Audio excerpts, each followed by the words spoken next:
Well, now to some breaking news here at 6. Just within the last half hour, we learned 2 people died in a crash in Carlton County today. It happened around 9 this morning at Kenosha Road and East Stark Road in Thompson Township, which is north of Esco.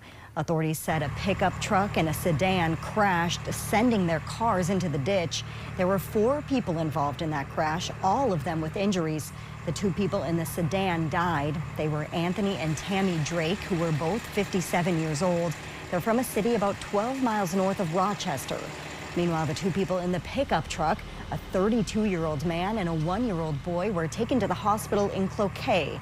They are both from Thompson Township, and we don't have an update on their names or conditions tonight.